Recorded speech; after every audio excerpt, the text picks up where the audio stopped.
Hey team, welcome back into this post-season edition of the Warriorholic. I'm joined today by the voice of New Zealand Rugby League, SEN's own Sam Hewat.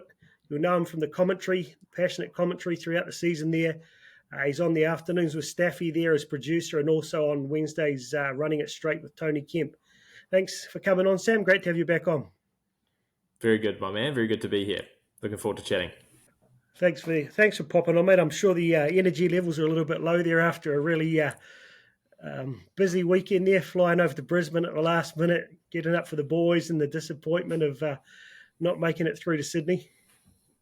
Yeah, it was a roller coaster. Obviously, awesome experience to head over. And Suncorp, Brisbane is a fantastic city. Suncorp's an amazing stadium. So just to, soak that up for the day and then sort of walk down to Caxton in the afternoon and experience the game. The sort of adrenaline was pumping for a good, 13, 14 hours. And then obviously the disappointment at the end. It's like I was sitting at the booth almost with my head in my hands, just falling asleep because it was at the end of a very, very long day and a very long season. So a little bit of relief at the same time. Did that trip come out of the blue, or was it something you'd had in the works for a while? Nah, I sort of had to push for it. Like as we moved into finals, I said to the bosses at SEN and SNZ, I said, look, have we thought about finals football? Because, God forbid we make a grand final, we've got to be there. We've called every single game this year. You can't just pull out when it gets to the business end. So we sort of planted the seed a few weeks before the end of the season. And then, Penrith, obviously that game didn't work out. The easier call, the Knights game here at Mount Smart. And then I just said, we got to go to Brisbane. They saw, I think, that groundswell throughout the season, but saw it at the Knights game, which everyone has sort of said is one of the highlights of the season. I think they saw that and thought, okay, we need to send these boys over. So it was a very hectic week. It was like trying to book flights that didn't exist and hotels that didn't have any beds. Funnily enough, Kempy got like we stayed in separate hotels, and Kempy got like a palatial suite on the top floor because that was all that was left. So he got the full apartment with the jacuzzi and everything, and I was stuck in the broom cupboard at another place. But very thankful that we managed to pull it together. It just included a 9-hour layover in Sydney on Friday, unfortunately, but that's what you take when you're doing it last minute. Oh, mate, it's awesome though that they ended up getting you to go there because, I hate yanking your chain, mate, but shit, you've done an amazing job this year on that call. Like, seeing how far you've come, just like this is only your second season, right? With the commentary. Yeah. Second sort of year full time. It's I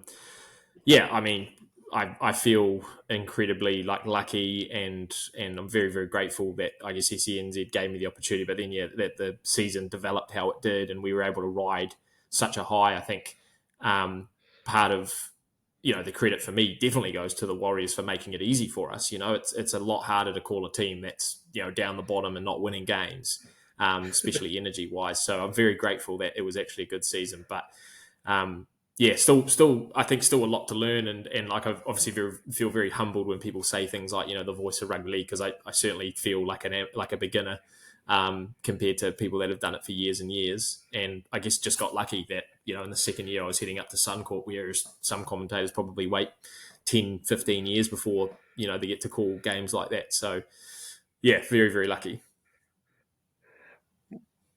Mate, all I can say is you look at poor guys like Adam Pompey with the shit he got after the kicky on the weekend.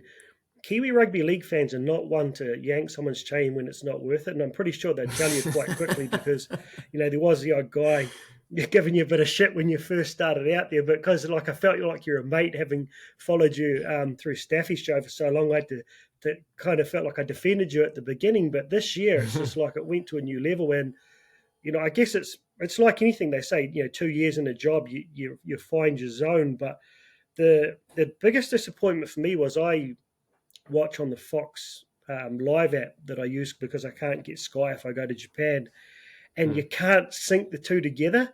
And there's nothing worse than a game like you've got to listen to Blocker Roach on a Friday night. Oh. Man, I just wish I could listen to Sam, but you guys are slightly ahead, and you can't, on the app, you can't stop you guys to let the other app catch up. We always go in real time. But I used to love jumping on after the game as well, and just listening to the talk back that you guys would do with everyone, particularly after a win. I remember driving out to the airport after the Knights game, not the Knights game, the Sharks home game, and the randoms calling up. So it was kind of like nice to have that extension on after the commentary. The bosses were trying to get us to do that hour, and me and Kempy were like, "Oh, we're so drained after like obviously like an hour, sometimes 2 hours pre-game, and then a 2 hour commentary, which sucks the energy out of you. And then you want us to stay on air for an hour." But it's funny because that post-game hour, and I've got to give a big shout out to our producer Robbie back in the booth who does a lot of the games. He'll often podcast that hour, and it's the most listened to podcast on the entire station. Is the post-game of the Warriors, which me and Kempy laugh at because we're absolutely drained, and we're like, but I think to your point, like people, I think like that sort of immediate, in the car after a game or they're driving back from Mount Smart or whatever, they like that, I guess, debrief because quite often you get in the car and you just want to talk to someone about it, So yeah, I think it shocked us a little bit how successful that last hour was, and that unfortunately added an extra hour onto every game, but that's all right. Yeah, it's funny because I think there's a lot of people like me that one of the reasons I started this Warriorholic is all of my mates had pretty much drifted off the Warriors bandwagon over the years, and I've got a couple of mates who aren't, but just they're not close by, and there's no one to banter with. So I thought I'm just going to talk to the camera. But a couple of times I've jumped on with Levon from Was Up on Insta Lives, and people just they can't get enough because they're similar situation. You want to get that. Either the frustration or the elation out and share it with someone. So I appreciate that you did take the time to do that, and it was definitely something I think the fans enjoyed. Maybe we need to get like Logan to do it for you guys or something after the game so you can sneak off and have a beer. But today, look, what I wanted to do is have a bit of a look at things from multiple perspectives. First and foremost, like myself, you're a mad Warriors fan. So I'm going to start off with sort of getting your take on what you expected over the off season, and then how you saw the season progress.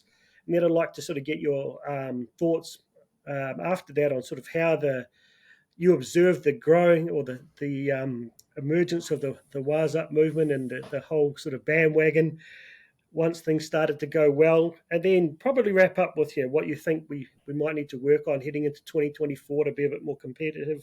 As a fan, if you could kind of summarize how you were feeling at the end of last year. It was kind of like the end of the COVID era when you were coming back. We'd started to see a few signings coming in. And then, when Webby sort of was signed out of the blue, how were you sort of feeling before we got to the point where we actually knew who Andrew Webster was?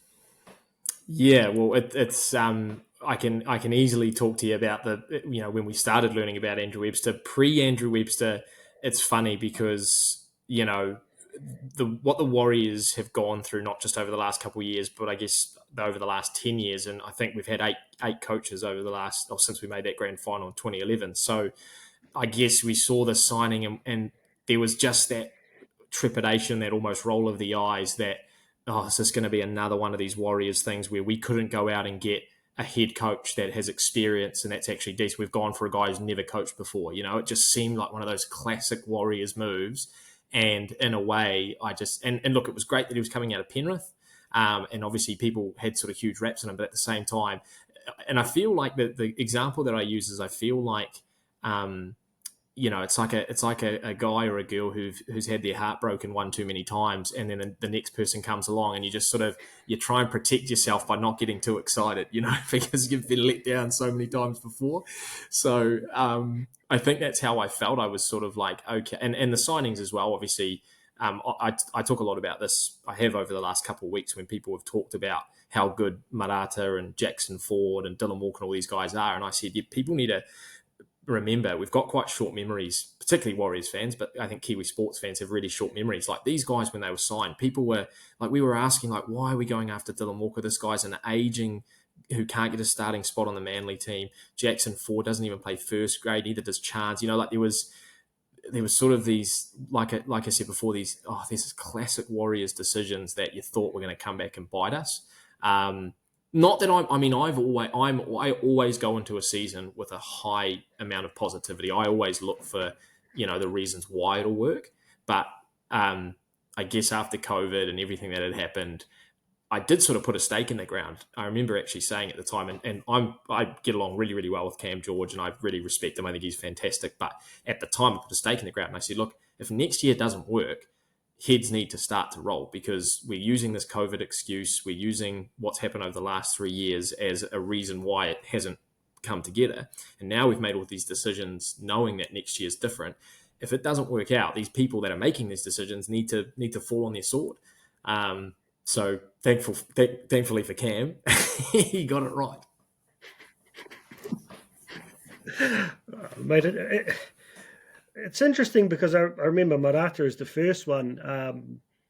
I was a fan, but he's like, he wasn't even a regular starter at Power, and they signed him, rumored for was it 700 or 800,000? We're like, what? And likewise with the other guys they brought in, it's like, yeah, this is cool, and I was pretty excited. I always loved Chance that he's coming back. But when did you have a chance to hear Webby speak in person, or was it hearing him speak on one of the other shows on the radio? When did you actually first hear him? I think he came on Smithy. I was actually a little bit annoyed because I had been speaking with the Warriors media guy about getting Webby on first, on our show. But we sort of got the lunch cut from us. No hard feelings, Smithy. But I remember him being on Smithy. But even that one was a little bit like, I didn't listen to it going, oh man, this is the guy. This is fantastic. I think he was it was too fresh. I literally think it was his first day at the club. So I think really, really fresh. Yeah. The turning point for me was the Warriors Life boys, Will, Fonzie, Brad, who got him on for a podcast at the end of last year. And funny enough, I actually just tweeted about this tonight. Listened to that podcast with Webby and just was in awe of the guy instantaneously. And I wrote this text note on my phone, which basically was, I believe in this guy. I love his philosophy. I love the way he talks about the game. I love his vulnerability. He's super genuine. He's charismatic. And he is the guy to take the club forward. I said in the note, we may not win this year or 2023, but we're set up to win in sort of 5 to 10 years. And I wrote it in my phone because, like I said before, I've been burnt so many times. I wanted to see, I wanted to come back to that note in a year and see, you're such an idiot for ever thinking this would go another way, But that was the moment. And there was a real, whether or not this was naive or not, there was a real sense of this being different. Of me not just getting sucked into, oh well, he coached the Kiwis and Stephen Kearney, or he's a development coach like at the Knights, Nathan Brown. It's like I genuinely thought as I heard him, man, this guy, this could be it. There's something here, and it felt real genuine. So yeah, that was the turning point for me. That was in December. I think it was December the 14th, 2022. I'll get it framed. Isn't communication a funny thing? I'm sure Stephen Kearney was a smart guy, but just speaking in his speaking in tongues almost, and then similar to Brown, he had no idea what he was talking about. I mean, I said that I don't know both of them, but I was similar. I heard the Smithy one, and he got me right then and there. Just the way he broke it down, and the whole fact he said, "We're not trying to make the 8. Why would you limit yourself? Every team has to be in this comp to win it. We're just going to try and win as many games as we can and see if that can happen." I was like, shit, he's not limiting himself. He's prepared to put it out there, but he broke it down in such a logical, clear and concise way. And that message is never blurred. So it's that consistency which gives your team confidence that your leader's not changing their mind every 5 minutes. The other thing I really liked, and I don't know if it was that first one, but when he said he went away for a day or a couple of days with his assistant, and they said, right, what are the 4 things we've got to get right? Any team that's going to win a comp, and he wouldn't tell you what they were, but the fact he tried to simplify that gave me a huge amount of confidence. And so then we get into the Tigers, right? And granted, there weren't a lot of the top guys playing, but we had Tamati Martin there and Metcalf, and we had Montoya and a few of the young guys. What did you feel, when you watched that game from a footy perspective, that you thought, well, this is a bit different than what we're used to? Yeah, and just quickly on your point, I think that the Warriors Life Boys, he said the same thing about the taking the assistant coach's way, and what that did really strike me, like you said, that consistency, and also that he, the way that he spoke about the game, and he, like you said, broke it down tactically. And I know he talked to those boys about having smaller, smaller forwards that were agile and had speed to break a side down, as opposed to having the traditional prop styles. I thought, the way he explained that was just fantastic. So, the Tigers game, I heard that, and then the Tigers game came around, and once again, because we put 40 odd points on them, I think, and we played well. I remember that, and I remember sort of being in that trepid area again of, don't read too much into it. It's only a trial game, and you've been sucked into these sort of things before. But there was just something else in there that told you that it was different. And the more I watched it a couple times back as well, following it, and the more you watched it, the more you thought, man, there's things here that just haven't existed before. The key thing was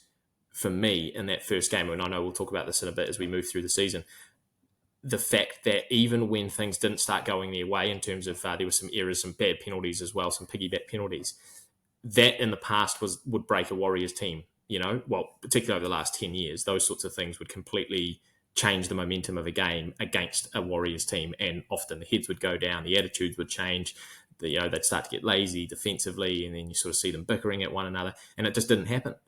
And I thought, okay, it's only a trial game, but that's still, a trial game. You'd think that'd be easier to happen because they're not as invested in it. It is, just a warm up. So that was probably a key thing for me, despite the fact that, yes, okay, like you said, not the first team squad there. It is a trial game. It is against the Tigers. There was enough there for me to be bullish about maybe we can make the top 8. Which was always what I thought. I thought, we can make a top 8. If we made a top 8, if we finish 8th, then it's been a great turnaround from going 15th last year to a new coach into the top 8. That was, a pass mark for me, essentially. Yeah. It was interesting because after that game, all the fans on all the different Facebook groups and they're all talking up Zion Maio and Jacob Laban. And you hear Webby after the game, that someone obviously in the commentary, I think it was on Fox, said to him, "Oh, they were really good." He said, "Yeah, they were all right." But how good was Sifikula? And everyone's like, "What? What's this guy on about?" But it just showed that. And then if you get to the Knights game, right? What was your take on the Knights game? Round 1 there, up against not a massively scary team, but a team with Kalen Ponga in it there in Wellington. How did you feel after that first game? Well, a couple of moments stood out for me. Instantaneously, I thought Charles Nickel-Klukstar, this guy is back to his best. This is how this guy wasn't playing first grade football. You just saw it straight away. I think he made a couple of try-saving tackles. I think he scored a try as well. And I just thought, oh, this is fantastic. This guy's going to be a gun. The other one that sticks out, really funnily, it was Jackson Ford. I think he made a break on the left-hand edge. Might have been relatively early on, but he made a big break.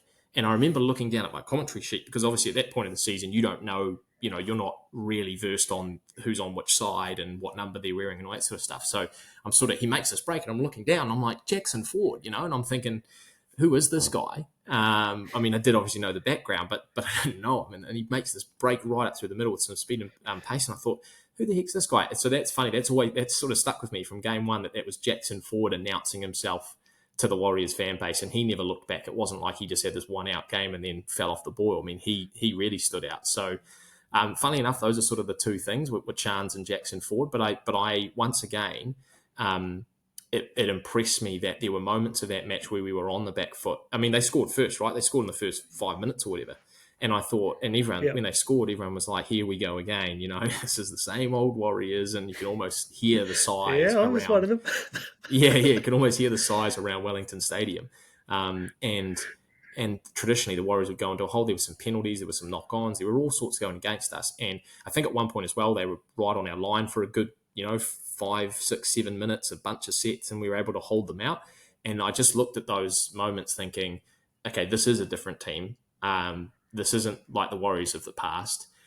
Still, had the little bit of trepidation. Because I think, like I said, you're almost protecting yourself as a Warriors fan because you're saying, "Oh, it's only the Knights, and it's only round one and all that sort of stuff." Because you're trying to make yourself not get too invested in it. But it was hard not to because I think there was a definite change. Yeah, I mean, that was funny. I would say the two names that stuck out to me, one was Jackson, given that everyone said, who the hell is this guy we've signed? He's just going to be a cup player, and even lucky if he'll do that. And the other one was Braden Williami, right? Oh, he's just a depth signing. He's useless. He won't get any first grade game. And he showed some great pace, some ability to set up his outside players. And it's a shame he actually ended up getting injured because I think he would have been hard to displace. The other one was Ed Cossey. Everyone, oh, God, Dallon's down. And everyone's like, oh, no. Ed, just from that first game, he stood up. So it's just the players as individuals stepped up. But like you said, the resilience was a word that started to come out from as early as round one. But what I liked again, after that, everyone's excited. Oh, how good was our defense? And Webby's first thing was, yeah, but we didn't do this, we didn't do this, we didn't do this, which you could see he was happy but was never satisfied. He wasn't as easy satisfied as us as fans. So that was a really good sign for me. We went pretty well in the first few games there. I think it was 4 from 5, so everyone started to get excited. I've got a pretty poor memory when it comes down to individual games, but then we had a bit of a tough run in the middle there.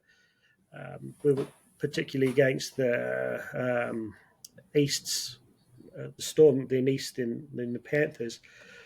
Which point in the season do you felt like, well, it is different, and I don't think they are going to just fall over like they did in the past. Like 2018, we had that good run, right?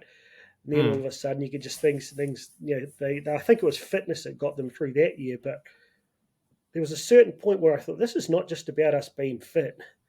This is quite different. What was the turning point for you? Well, you mentioned there was that difficult stretch where we basically played, the Storm, the Roosters, the Panthers, might have played. There's one other team in there, sort of top 4, top 8 team that Started we played. out in Queensland was first. Yeah, that's right. Yeah, we did. We beat the Cowboys, and then we had a real tough run of games against these top teams. And I thought at this point, I was like, well, we're not expecting to beat those teams. When you come against Penrith, you're not expecting to beat Penrith. So in that regard, you thought that they were going to be losses. But we've talked about this. We've talked about a number of shows, callers and stuff. Even those games, they weren't losses. They didn't feel like losses. You didn't feel like Warriors losses like they have in the past, where everyone walks away cussing and calling players out and calling for retirements. It was like we went toe to toe with the Panthers, and I think I'm right in saying that Ivan Cleary or Nathan or someone said that the toughest game of the regular season was against the Warriors. One of them came out and said that one of their toughest games was against the Warriors. Yeah. And then, the Storm game, we came very, very close. A couple of terrible calls, as per.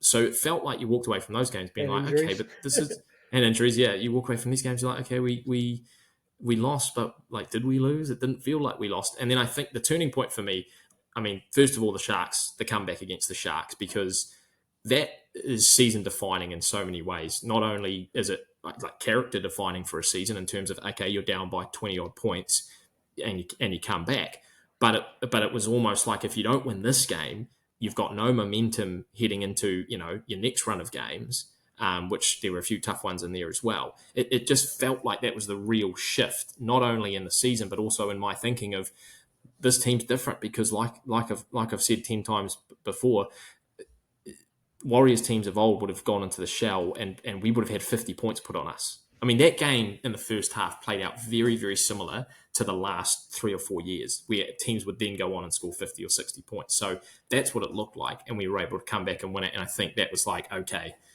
that is the definite shift. This is a very different Warriors team, clearly, but also the season shifted. And so then from there, I could be wrong in saying this, but I think it was from that game that we then only lost. We lost to the Rabbitohs at home. And we obviously lost that one at the end to the Dolphins. That might have been the only two. Am I right in saying that's the only two we lost after that Sharks win? I'm not pretty sure it is, yeah. But Yeah, yeah, so I mean, you have to look at that yeah, game and go, okay, that's momentum defining, that's season defining, because it turned things around. Yet we lost the Rabbitohs at home in the rain, and that was probably my only disappointment of the season, was actually that game, because we had momentum, we had won four or so in a row, five in a row, and it might have been off the back of a big win against the Dragons. We come back and lose to the Rabbitohs.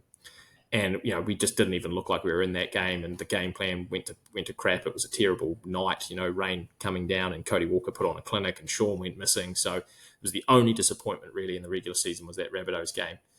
But that Sharks game, I have to look back at that and say that's where we separate that first half, where we got those couple of wins at the beginning, a really tough stretch against good teams that, if you want to make top four or challenge, you have to beat those sorts of teams. And then we beat the Sharks, and it sort of flips everything around. So I'll pinpoint that as my turning point. yeah. I think the Sharks one was interesting because we knew it was coming with Nico and his ability to create that space, and we saw how easily they were able to do it. And it's been interesting, to put a bit more effort into looking to how it happens or whatever, and seeing the way it unfolded. And then you see a guy like Ed Cossey, like he could have easily crumbled there, but then he turned around and just started putting the pressure back on and getting that little bit of swagger there. And for me, that was a sign, like, that's a guy who struggled that time against, the Storm on Anzac Day last year, but he's just turned that corner. He's got that faith in himself. And the amount of times this year we saw that we drifted out of our clear game plan, like people just started to drift into back in the whole old habits.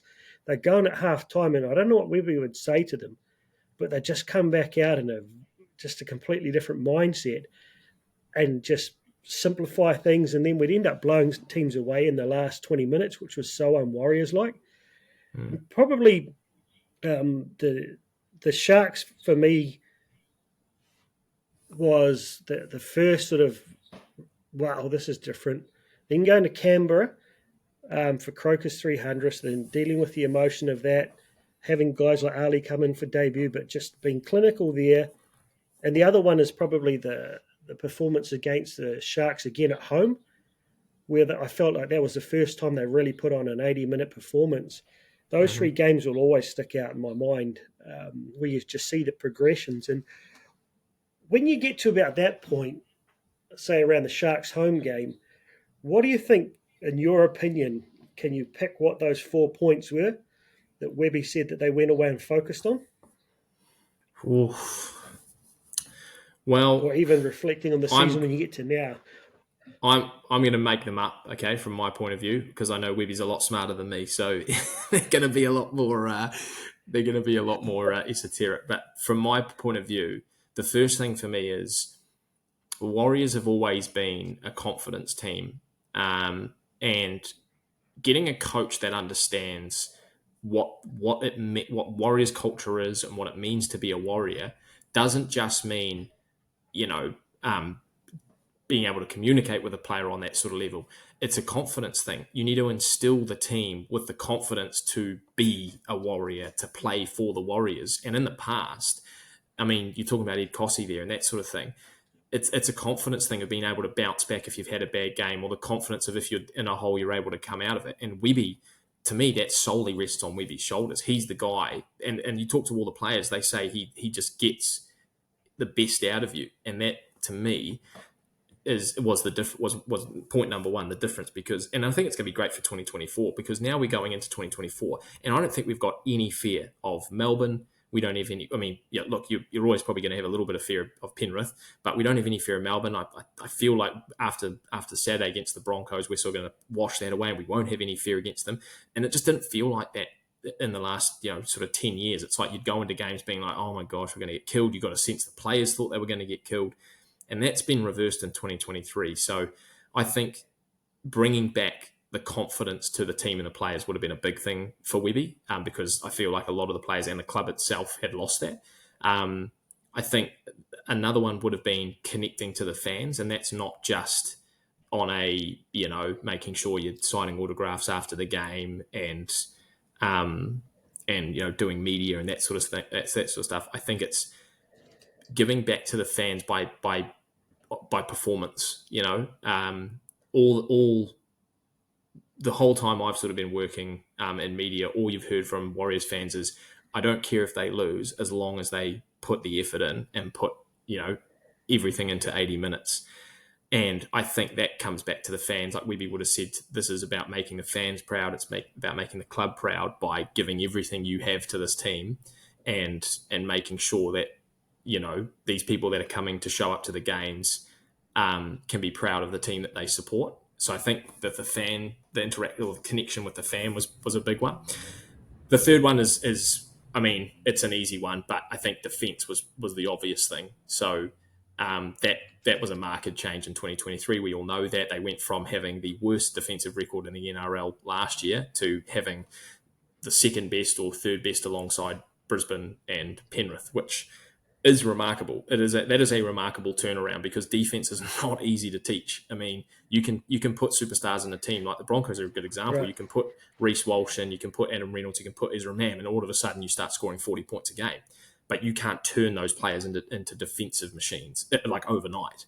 And yet here we are with a bunch of players that just 12 months ago, and look, I know there's been personnel changes with Marata and Jackson and all that sort of stuff, but 12 months ago, a lot of these guys were part of the worst defensive team in the NRL. So to switch that around so quickly, remarkable from Webby, and I think he would have gone into this season, and it's what he learned at Penrith. The Penrith was based on defence, it was based on attitude, and I take a line that Dallin used when he was on air with one of our shows on SCNZ, where he said, funnily enough, I feel my most confident and my best when my defense is on, not when he's scoring tries, because he scores them for fun, but he actually says, I feel like I play my best, or I'm at my best when defensively I'm doing the right thing. And it was almost like Webby was talking vicariously through Dallin. So that was probably number 3. And then number 4, I think, and maybe I hope I'm not repeating myself on this one, but I think being themselves. So, being able to express themselves does sort of, I guess, tie into the confidence thing. But he's talked about this a lot, Webby, about, particularly with guys like Sean, with guys like Chance, guys like Eden. It was about, being themselves and expressing themselves on the rugby league field, rather than just being a cog in a machine. Because that's the Melbourne way. And I feel like under Kearney, that's what he tried to bring, is that sort of, we just have to complete our sets, do your job, don't stray from the plan, and everything's going to work. And I feel like we'd be sort of like, yeah, okay, we've got a plan, and yes, we want the machine to be well-oiled and want everyone to do their role, but at the same time, we want you to be you and to play your own game. And, I mean, just look at Sean. That's, to me, what the difference was in 2023, was that Sean was just playing his game. He wasn't overplaying his hand. He wasn't trying too hard to do anything. He was just being Sean Johnson. So that probably does tie into the confidence thing, but those are the 4 I'm going with. That's the Sam Hewat 4 that I'm going to put on Webby's on sheet. If he needs an assistant next year, Webby, you know where to find me. Oh yeah, I think we have an abstract way of looking at the game through our lack of experience. I went a little bit more fundamental. I think one of them was kick chase. I think that's something they clearly put an effort on, is that the best teams are able to put a lot of pressure on the kick chase, and then that helps you get your field position. And I think we all, for a while there, like particularly that Souths game where we kept kicking down the right-hand side, we're like, why aren't you kicking to that new guy on the left? He dropped the balls before the game, but why isn't bloody Rocco running enough? We clearly must have been told, don't waste all your energy doing hit-ups. Your job is to get down there, make the first tackle, and make the next one after that. I agree on the defense one there. I think it's that defensive, not just defense. It was like, I wrote structure, but it was interesting listening to your explanation there of like not being too structured and being able to express yourself. What I think maybe the difference is getting the team to understand the reason behind the structure, not just telling them the structure and making them do it. And I heard him talk about how the reason SJ is playing with so much freedom is the players around him are in the place they were meant to be.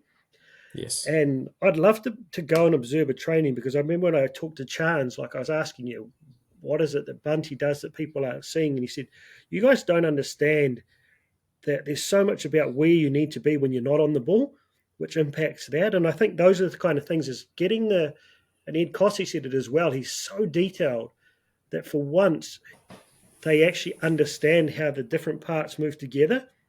And when you buy into that, it's easier for you to stick to the structure, if you know what I mean. Whereas before it's just through repetition but not understanding. I think fitness would have definitely been one of them, because you can't win a comp unless you won at the fitness, and that's very fundamental. But what I liked about that is how he did it through football, and how, all the guys I spoke to all said that it was the toughest preseason they'd ever done, but it was fun. They weren't trying to pull up with injuries, and you get guys like Sean, who went in their boots and all and only missed 2 sessions in the whole off season. And him getting Webby often talking about how Sean led the way through his defence, and I think that's clearly something he would have said to Sean is, look, we know you can run, but if you start knocking guys over, you imagine how people are going to feel around you.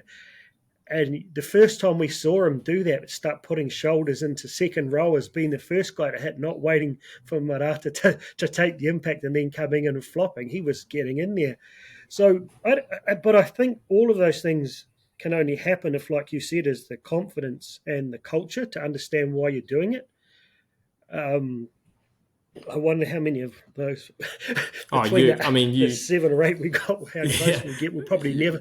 You never know. No, your ones are a lot more coaching focused than my ones are a little bit more sort of Herb Brooks miracle inspirational Al Pacino any given Sunday type stuff. But it's funny picking up on a couple of things that you said there, like the kick chase. I don't know if you saw the interview that Roger did with the morning shift boys, where they sort of said, what was sort of the catalyst for you wanting to come back? And, really left field answer, but fantastic, was him saying, I was watching a game and the thing that stuck out to me was the kick chase. This is from Roger. He said, the thing that stuck out to me was the kick chase. And I knew straight away that the club had turned a corner just solely based on the kick chase. So It's funny you bring that up. And I think it has been massive for us in this year, because not only does it make Sean's kicking a lot better because he feels confident that the boys are going to chase on, but also, even if it is a semi-bad kick, at least you've got these guys going gun-ho to mow down whoever's going to catch it. I mean, that's how we beat the Knights. We put Kalen Ponga and Greg Marju in the corner and they didn't move.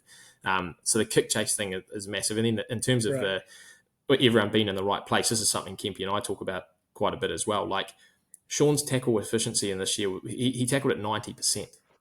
For a halfback of his age, to tackle at 90% is ridiculous. And Kempy said that's because he's got Marata Niakore right outside of him or inside of him, and the confidence that he gets from knowing that he's there.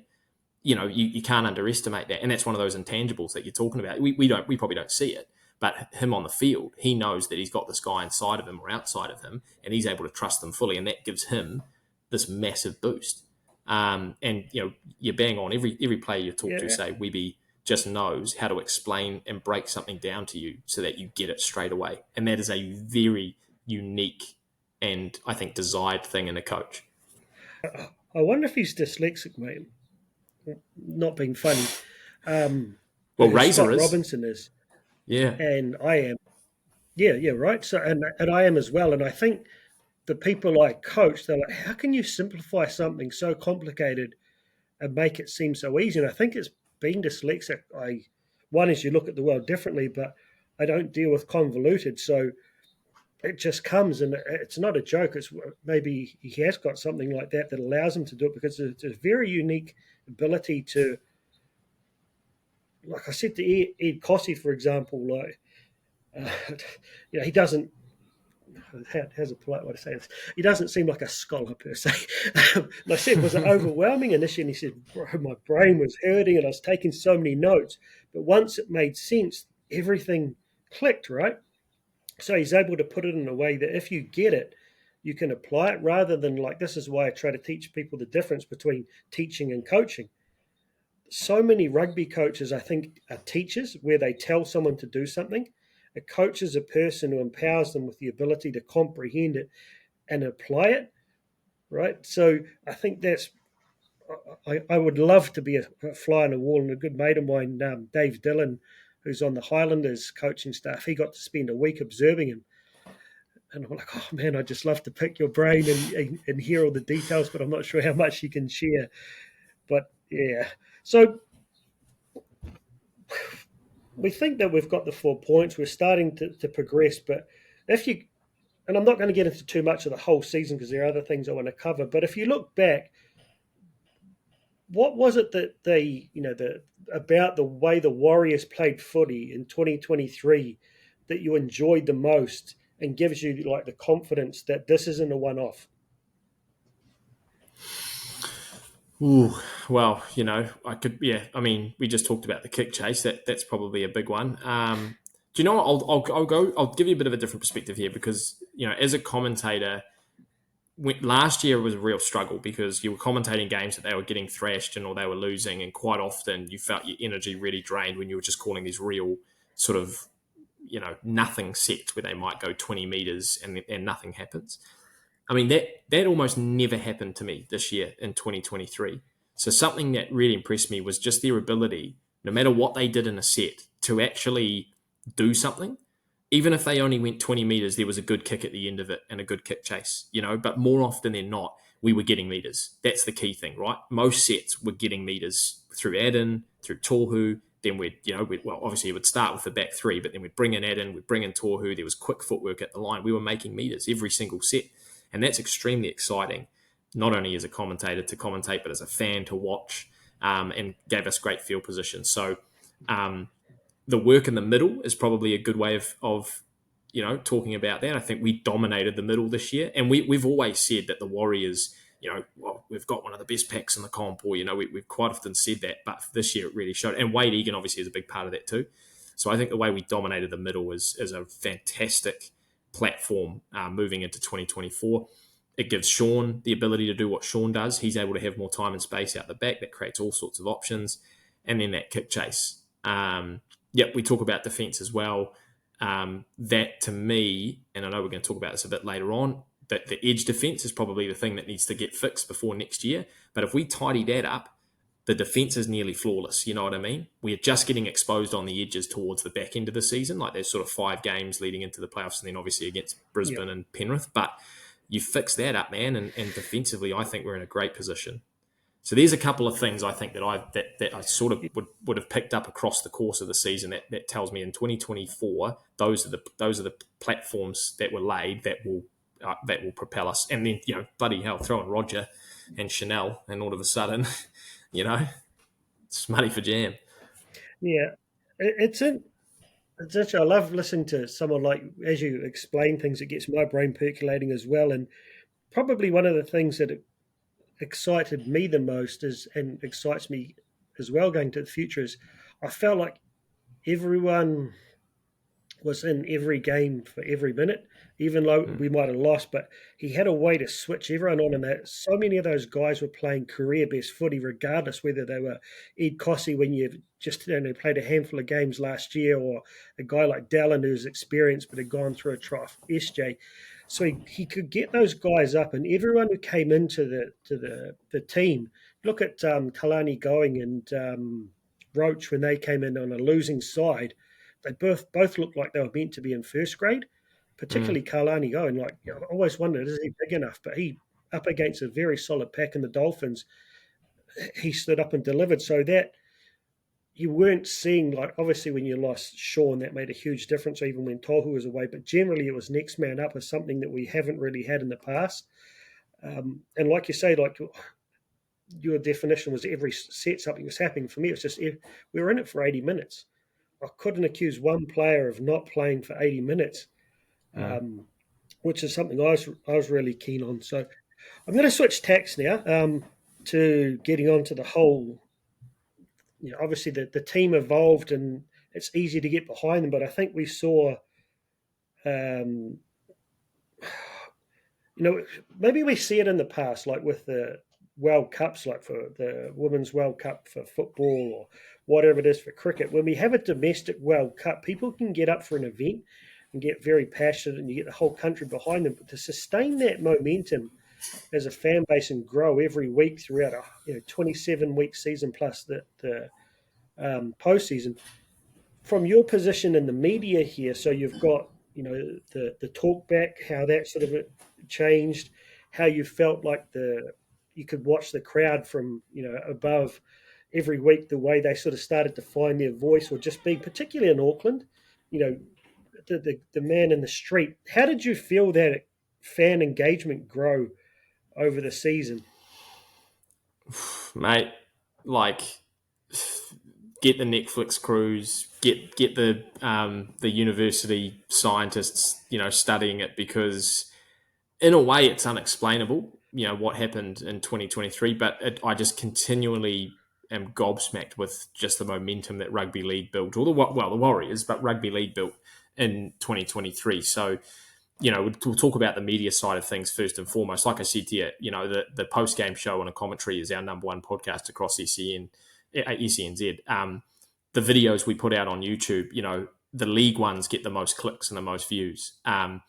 When I worked at Radio Sport, rugby league, and this is a point I bring up with a lot of people that are particularly rugby fans who are getting really annoyed that people are saying, "Oh, rugby league's better. Oh, you should watch rugby league. Rugby's dying." And then, why is it a competition? Why can't we watch both? And they need to remember that 4 or 5 years ago, only 4 or 5 years ago, they used to shit on rugby league. Rugby league was the small brother that got no airtime, that people would blast if it. Like when I was working at Radio Sport, if we talked rugby league, we'd get hundreds of texts coming in saying, "I don't want to hear this crap about a mediocre Warriors team," or they used to give it all sorts of nicknames, and it was very much the castaway brother. So to see that the change in 2023, and obviously big credit to SENZ, not just myself, but everyone involved at SENZ for really taking on rugby league in 2023, because it filled every show. I mean, everyone wanted a piece of the pie. Interviews, they wanted, the talk back was all about the Warriors. Our video content, our social media, everything was about the Warriors. I mean, just such a shift from what I sort of remember 4 or 5 years ago, from a media perspective. The Up the Waz chant, or I guess saying, coupled with the rabid fandom at Mount Smart, and the team song comes into that as well. I've always said Kiwis, we're sort of like closet,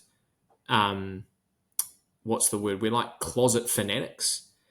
We watch how many times have you heard Kiwi fans say, "Oh, it's so boring at an All Blacks game," or "It's so boring. We're such boring fans. We just sit there." But I love the Premier League. I love, the boisterousness of the Premier League. I love the Americans and what they do with the NBA. We all talk about the same thing, and no one actually does it. We all say we love it, but no one actually does it at our games. And I think, like I said, because we're all closet fanatics, we go to the game, we buy into the group culture that, we just sort of sit there and watch the game. Well, finally in 2023, the Warriors broke that. And we saw that actually Kiwis can be like that. And we love to be like that. It's what we want to be like at sports games, right? Everyone talks about the Warriors at Mount Smart. They talk about the experience, how great it is. The stadium started selling out, minutes after the tickets went on sale. The food's better.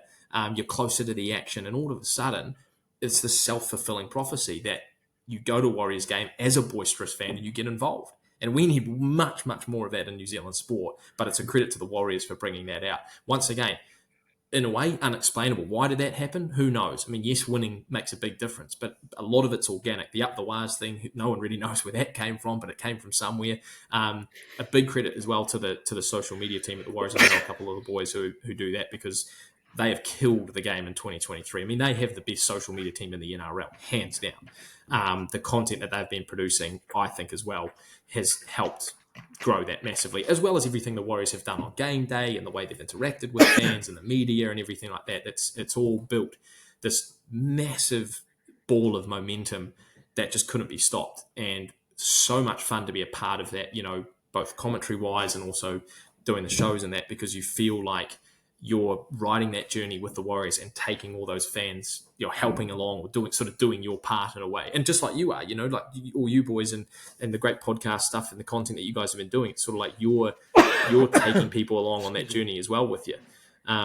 So, mate, incredible, just absolutely incredible. I've never been a part of something like this before. I feel the closest I feel was like I lived in America for a year, and the closest I feel was like that sort of American sports or college sports parochialism, where we genuinely it's all about one team.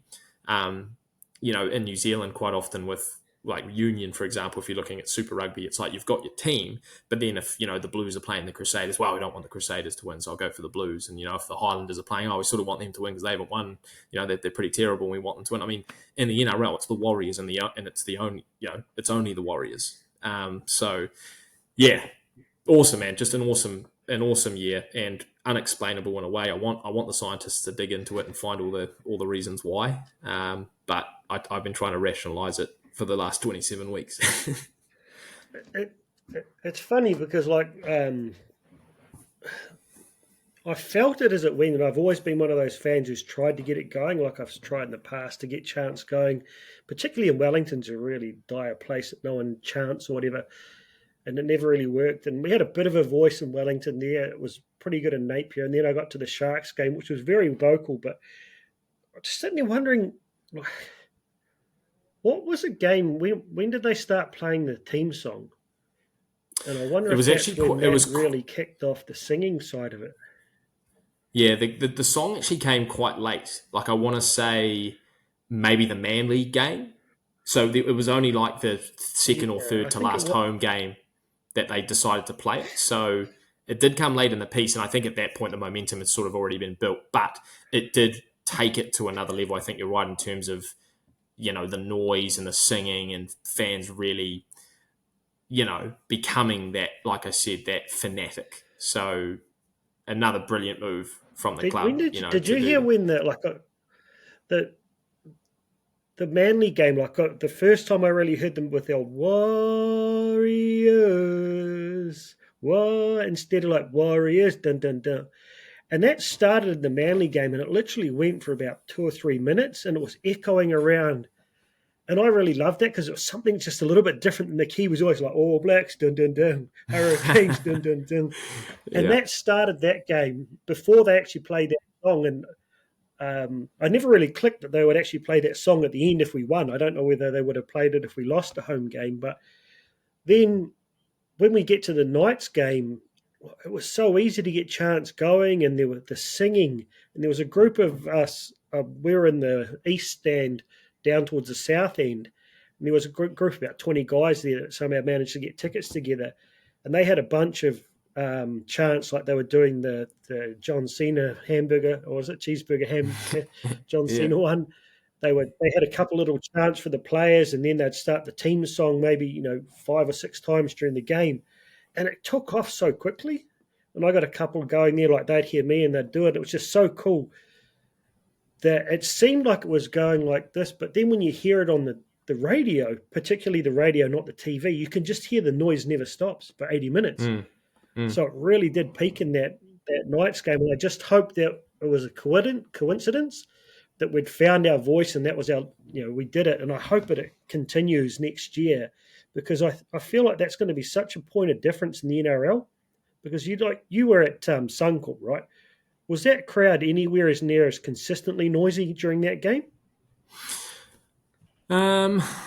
Well, the thing about Suncorp that really stuck out to me is I just think the way that it's sort of shaped and the acoustics of the place. Like the Warriors fans were heavily outnumbered, like let's just say, 80-20 or maybe it was 70-30. But when the Warriors chant went up, it was super loud because I think Suncorp allows for that sort of noise. So I think volume-wise, it sort of reached levels that were like we had to shut the door in our booth because it was just far too loud, bleeding through into the microphones. But I think to your point, there were probably periods where there wasn't a lot going on. I mean, the fans would be sitting in their seats, and there was sort of that just lull, and there'd be a bit of a rise for a big hit or an offload or something. But yeah, it definitely wasn't like constant.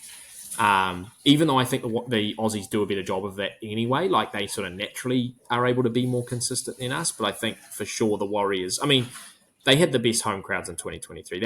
I think that's undeniable. I don't think I'll take on any club. I mean, maybe Newcastle, that finals game they played, they'd argue that was pretty massive for them. But outside of that one-off, the Warriors at Mount Smart in 2023, that was the best atmosphere of it. And I would challenge anyone who disagrees with that. I keep forgetting, what's the song like? What was this? There were a couple of songs we were singing. I can never remember them for some reason, but the one about the hell was it? It's basically like Go Home or You're Going Home or Oh like Sing yeah, It Out that's or whatever the it was. it's the Um, na na na na hey hey hey goodbye. yeah, Which yeah. I was like, oh man, we Hey, can't sing that, and goodbye. then go up to Brisbane and Yes. get absolutely spanked because otherwise they'll sing it back to us. But it was just cool that we've got But the that thing going was, on. can you imagine how demoralising though that would have been for their players when they start to like you feel like the game's getting away from them, and that just didn't stop for like 10 minutes. Like I think one of the announcers might have started it with a song, but it just kept going. And imagine listening to that when you're out on the field there trying to switch your mind to coming back into a game. So I think what I've thought about is like getting a group of people together, like getting up a little Facebook group over the off season and trying to come up with a bunch of different ones and then Yeah, putting together nice. some TikToks. Like get old Jared Cronin, like he's a good singer, a good producer, but just putting them up there. So like, I'd love to get one for all of the different players. So like when SJ does something, you've got the SJ one, or like ones you can use to give the ref a bit of stick when he does something. Like the listening to the Premier League ones, because I've got this one like I clearly remember being at the Rugby World Cup semi against the English when they beat us in Japan, and I was in the All Blacks corner. Like I'd somehow bought a ticket off one of the All Blacks tour groups. And there were a couple of Poms there trying to get Swing Low going, Mm. and everyone was just bagging them like, shut up, I'm thinking, but that's so cool. I mean, I know it's not a great song, but when you get that whole crowd singing it, so I'm like, swing low, sweet Shawnee J, swing it out the CNK. I think you could get that. Yeah, just like for the little 100%. Sean Johnson one, or you've got. So Well, I'm, mate, I'm going to the try, Jared, and I'm seriously going to probably, I was going to say the Gerard, yeah, like yeah. Gerard's song. That I mean, if you sort of time it right and you sort of get it at the right moment and it's the right it's the right vibe, it'll take off. It'll go viral.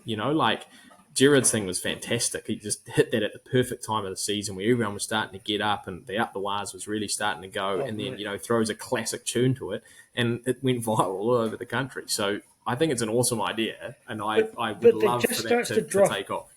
Because then you got has started, like anything, it starts to drift a little bit. Then you got the Mr. What It Is. Remember him from the Para game? What it is, yo. What up? Every Para fan needs a little love. Then you had him, and then as he dropped down, then you got the ER song came. So it was great that they kind of organically grew. So I think that's one thing. Like you get back to the sciences, you can't.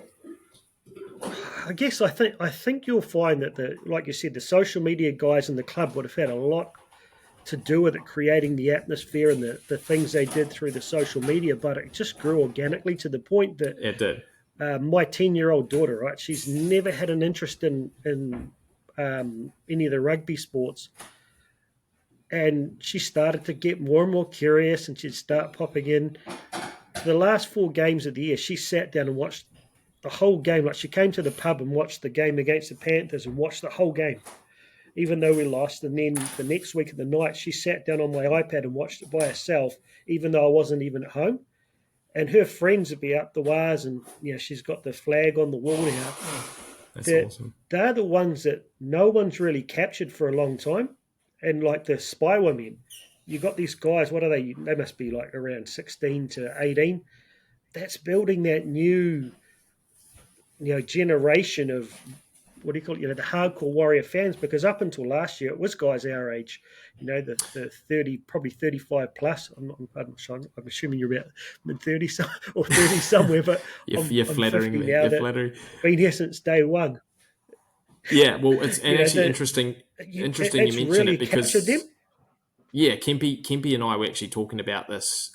We were just sitting in the stands, like it might have been second to last, third to last game of the year, and Kempy just sort of leant over to me and said, "Man, it's really interesting the changing face of the Warriors fan." And I was like, "What do you mean?" He said, "Well, mate, back in my day, when I was coaching and when the club had sort of first started, it was 50, 60-year-old, very, very clear sort of socioeconomic backgrounds, and you sort of just knew what a Warriors fan looked like." He said, "Now it's young, it's vibrant, it's boisterous, it's different." So it's a really good point you make, and one that me and Kempy have picked up on. That just the actual demographic of the fan base, or the I don't know what the right word is, but the character, I guess, of a Warriors fan has changed a little bit. And I think that's really cool. It almost is like an evolution, And we've still got those diehards. We've still got those guys that are, that have been there for years and years and years. But at the same time, we've got this new breed coming through who are really passionate about it. Like even guys I work with who, really aren't sports people or whatever. They just love it. They're all about it. They're immersed in it, which is fantastic. I mean, my daughter's even like it's classic. She's talking about setting up the Warriorholic Junior next year, and she'll sit there and like she'll hear me say like it's game day, whānau, the 2 minute pitch, and she'll memorize that by the end of the day, and she'll walk around and she'll be saying it. I'm like, man, wouldn't it be so cool to have her like sitting there speaking to the kids her generation, having all of these 10-year-olds popping up as maniac Warrior fans, and like the female fans across the group there. It's a really good mix. So for me, that makes me confident the club is in a good place and it's going to grow, because you can't just rely on guys like golf, right? It's a dying sport because 80% of the guys are, getting close to the twilight years of their life. You've got to bring those young generation in. So heading into 2024, if you're really honest with yourself, what are some of the areas you think that you sort of slightly touched on there, that we really need to strengthen?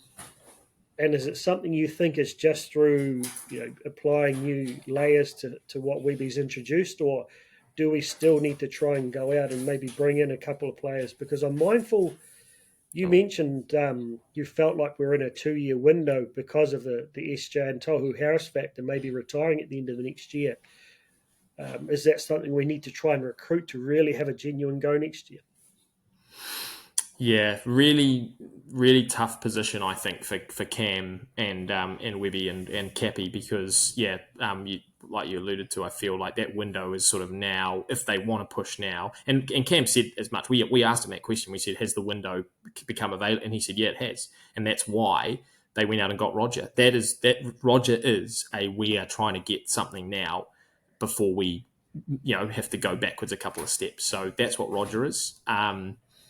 I think when I look at the team for next year, 100% that is a team, given the experience of this year, if they all maintain that level or even go up a step next year, with the experience of 2023, is a team that can do it. I think it is, especially with Penrith losing, Stephen Crichton. Other teams will lose other players as well.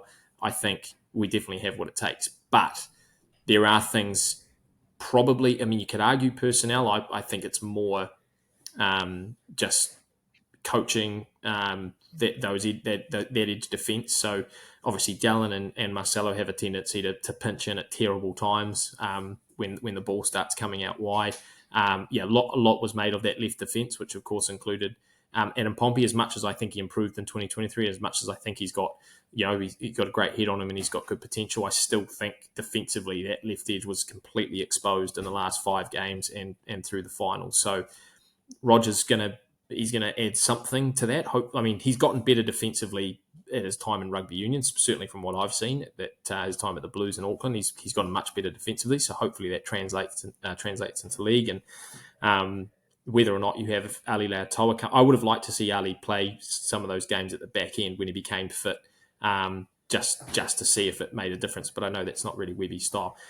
It's going to be one heck of a preseason because there's going to be a lot of competition for those spots, for those centre spots with Roger, Ali, Rocco and Adam. It's going to be very interesting to see how that ends up. But, mate, I think we can overanalyze. I think the middle, like I said, has been a massive turning point in 2023. That's fine. A lot of people think we need an extra prop or we need an extra second row. It's very, very difficult to build a pack like Penrith have. They're pretty much the only forward pack that's perfect.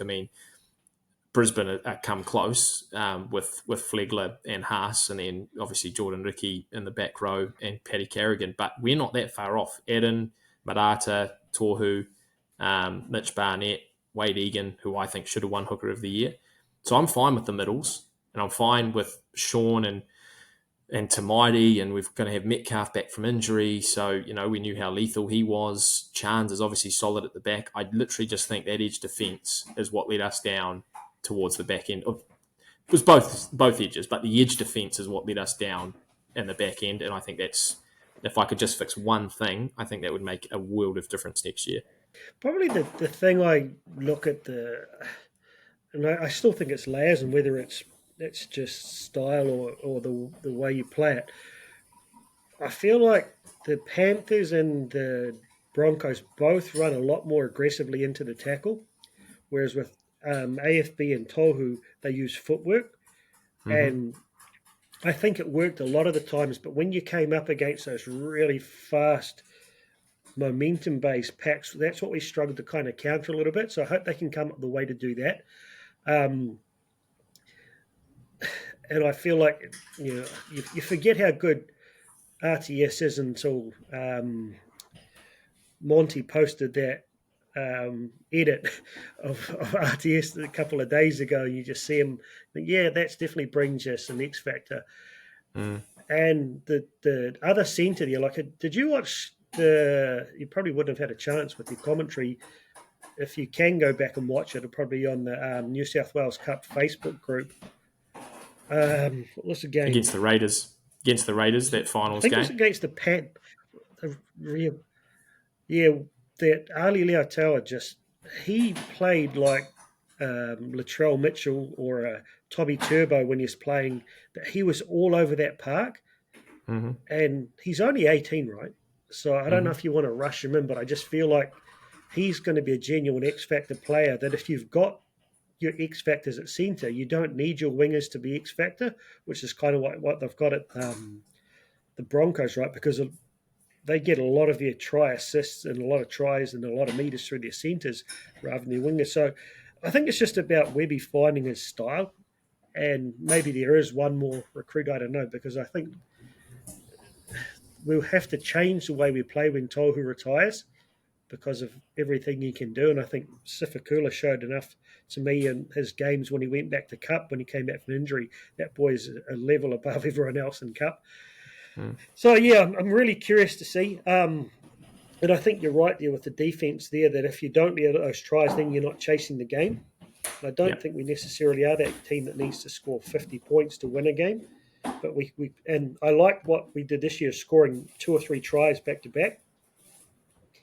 That's something we haven't necessarily done in the past. So, I'd love to. You'll probably have to sneak down there and see the odd training over the off season, maybe get some insights. Living in Wellington and not being in the media makes it a little bit more difficult. So definitely share those on. So what I want to do now is finish up with these couple of quick fire questions for you here. Mindful, we've been chatting for about an hour now, which is a good sign that you're a good yarn. Right, what have I got there? 6 questions. And I'll give you about 30 seconds to a minute to reach. Moment of the year.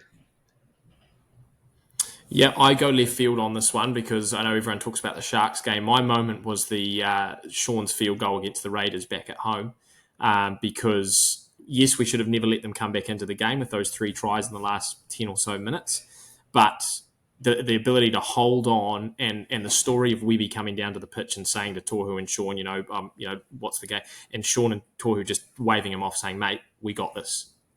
Don't worry, we've got it. And Webby just walked off and went back up to his position, and Sean ices the game.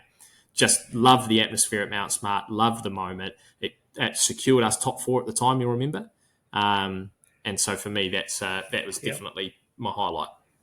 That image will be burned in my mind forever. That's that arm up there with a perfect flash of the fire behind him.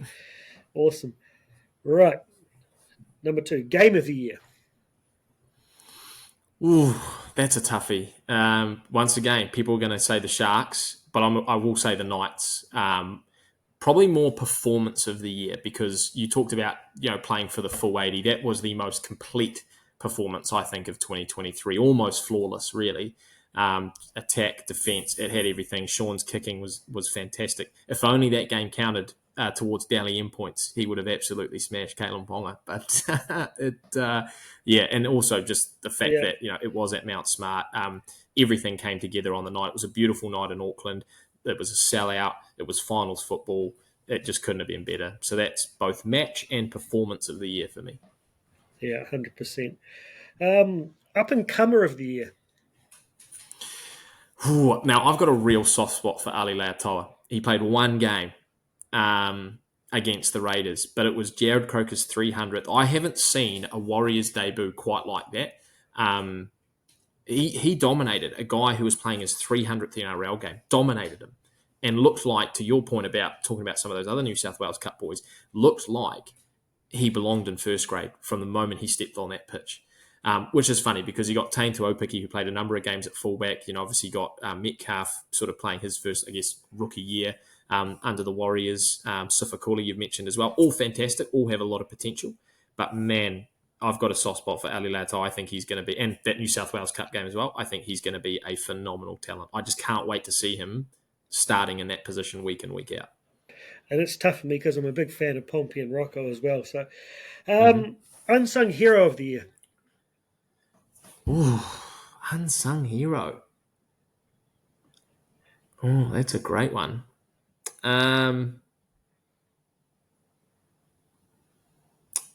Well, it's funny because I think you could pick if you put Chance and Wade Egan on a piece of paper, they're unsung. Everyone's been talking about how unsung they are and how underrated they are, and in a way that's elevated them up to a level that they should be. But I still think they are underappreciated, particularly Wade Egan. That guy, for years I've been saying the Warriors aren't going to win a competition until they have a world-class hooker, and I didn't think it was Wade Egan for a number of years. He proved me wrong last year, and this year he's gone to another level again. He's underrated because he doesn't run out of dummy half like Harry Grant or Brandon Smith does. And that's all people sometimes get excited about with a hooker, is a guy that just runs and gets through holes. But man, his deception around the ruck sets us up in the middle better than any team in the NRL. And I think that's highly undervalued. And CNK is just, he's not Reece Walsh, he's not Kalen Ponga, he's not James Tedesco, but jeepers, his numbers are just as good. So I think one of those two, I'll go with Wade if I have to pick of those two. Yeah. I think, I similar. You feel like a dick when I used to be one of those, grumpy fans who say, all kinds of stuff. But Wade Egan was one I felt the same. Like I felt like he'd get us to a final, but would he actually take you through to a final? And it just shows what we as fans don't know. And it actually was up. I'll give him a lot of credit for him actually slowing it down and showing the way he'd engage the line, and then that flat no-look pass, how that creates this, and you see those layers from there. So, yep, I can't argue with that. Okay, player of the year then. Well, I'm just going to say Sean, because I don't think he should have won the Dally M last night, and I don't think you can win a Dally M or come second at down and not be your player and not be the player of the year for your club. So, Sean was, to me, the difference. And I think this is the key. When you talk about like MVP, the most valuable player to a team, you're talking about a guy that if you take out of the team would fall apart. And there's really only three players in the Warriors that you would say confidently that applies to: Sean Johnson, Adam Fennell, Blake Tohu Harris. And either three of those guys could have won player of the year. But for Sean, it was attack and defense. It was that 90% tackle rate, like I said, defensively, that helped us a lot in 2023. His kicking game, best kicking game in the NRL in 2023. And kicking games get you out of trouble. Your forwards have a poor defensive set. Your kicking gets you out of trouble. It works for Adam Reynolds. It works for Nathan Cleary, Daly Cherry Evans. The best kickers, it helps them get out of trouble. And then you throw in the try assists, the tries, the line breaks. It was near perfect, if not the fact that he picked up some niggles towards the back end, because that's the only reason why I think he slowed up, was the fact that he got these niggles towards the back end. And, the fact that he stayed pretty much fit, who was expecting Sean Johnson to go down for 5 or 6 weeks? You know what I mean? The fact that he's 33 and played essentially every game of the regular season apart from the last one, phenomenal. You've got to give a lot of credit to whoever the conditioning people are, because other than Jazz, we did it. Jazz and Sean were the only real soft tissue injuries, right? The rest of them were more like collision or the like. So I pretty much know who you're going to give the answer to for this one here, but I'm going to ask it anyway. Player to watch in 2024. Oh, okay. Well, I didn't want to double up. I'm not going to say Ali. I'm not going to say Ali. Am I going to say? Oh, I'd love to say Roger as well, but I won't. Do you know what? In a really funny way, I think the player to watch actually is Sean, because we want to know if this was a one-off. I think for Warriors fans, like, can he keep this up next year, and can he even improve on it? Given Roger coming in and Chanel and all these other threats that he's going to have lurking on the edges outside of him. Yeah, I know that. I know when you say play to watch, you mean a youngster that has a lot of potential. But I'm going to treat it as like my interest levels are probably the highest for Sean, and to see how he and Roger, to see how he comes back into rugby league, but for Sean to see how he goes to another level next year if he can. Yeah, I feel like when you hear, like I go back to it, how Webby broke it down of how Sean was successful by those players around him being there. And Denon Kemp talked about this as well, that the Warriors have just got this ability to stay in their structure. So you just know that the guy is going to be where he should be. Whereas you get teams like, he gave the example of Souths with Latrell Mitchell physically pushing, what's his name, the hooker out of the way so he could grab a ball and do nothing with it. That never happened. So I feel like there's nothing about what happened this year. And people, I know they use the example of North Queensland as what could happen to us, but I'm going to put two key reasons why that won't happen for the Warriors. One is there's no World Cup. So you've got a lot of guys who really emerged and played rep footy, State of Origin and World Cup last year, that would have burnt them out. We look at the likes of, Tom Ali is an example for us. Great start to the season, but started to hit the wall as an early player. That's not going to happen. And the second one is you look at the personality of the coach and the type of preseason. They talked about Peyton, like literally taking it to the trenches and actually thrashing those guys so they understood what adversity is. And you can't do that twice in a row. No. Whereas I think when you've got 3 out of 3 players I've spoken to say it was the most fun they've ever had in a preseason, I don't see that happening to us. So a long-winded answer is I am genuinely expecting Sean to win the Daily M next year. Because I believe that we're going to take it to a next level, which means he will be able to deliver as long as he stays healthy on that level again.